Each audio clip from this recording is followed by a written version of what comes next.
Welcome back to Lindzi Illuminates It, the alternative educational series. So we are now in month 8 and therefore topic 8. This month we are talking about the world. There are quite a few crossovers between the other themes that we've spoken about before and this one that I'm going to cover today. How many people, if they were asked, would say they genuinely didn't care about the future of our planet?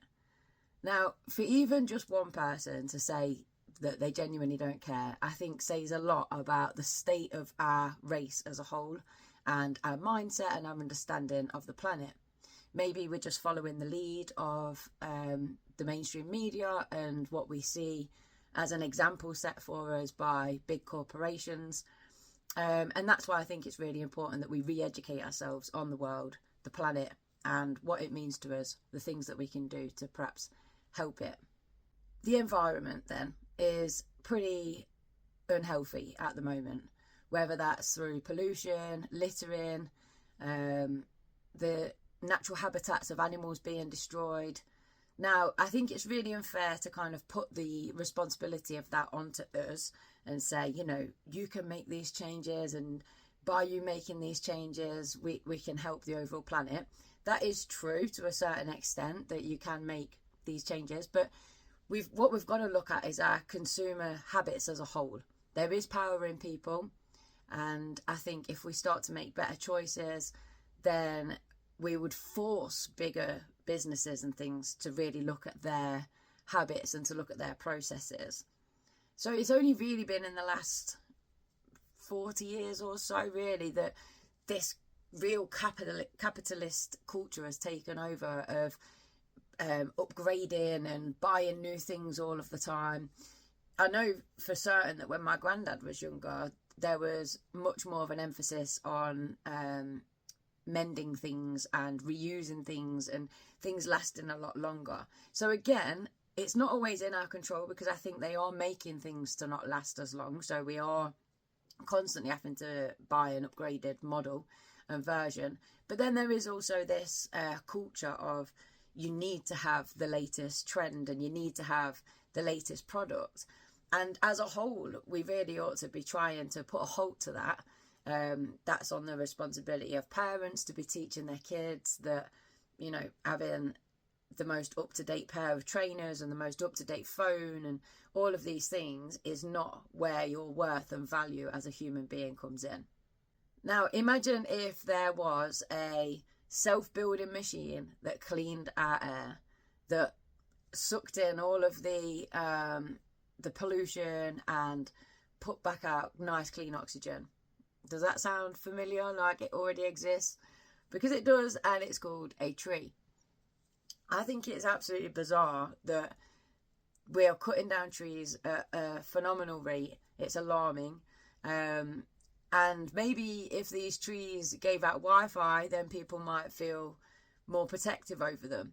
Now, never mind me going into the idea that trees are healing and that they are alive and they're sentient beings, which I do believe. But this isn't about necessarily what I believe. It's about trying to get you guys to open your mind and to do your own research and to think about these things. The fact is that trees do build themselves and do replenish themselves, and they are a natural air cleaner. They are cleaning our air for us. They store carbon in their trunks and they make the air breathable again for us. I mean, how fabulous is that? Take water as well, for example.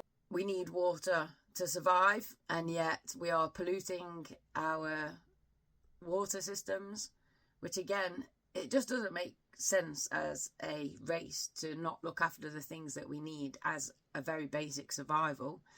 And I want you to do your own research around water, because there is so much interesting stuff out there about the fact that it can be programmed, the fact that it has memory. Water itself has far more qualities about it than we have been taught or led to believe. Or maybe we knew all of this hundreds and thousands of years ago, but we've just forgotten that knowledge. There's experiments like water that's been spoken to very kindly crystallizes in beautiful ways, whereas water that's been abused and spoken to really horribly creates patterns that aren't symmetrical and don't have any order.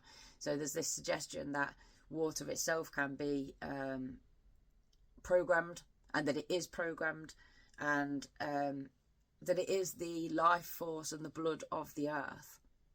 I feel that this planet holds so much wonder, and yet I think we've kind of been sucked into this way of living where we've just forgotten that it's full of magic. Like, for example, trees coming from the tiniest of seeds. Like, how is that even possible? They start off this big and then they just form and get bigger and bigger. The invisible forces that make the sun rise and the sun set. What are dreams really? Why do we dream? What languages have disappeared or been written out of history?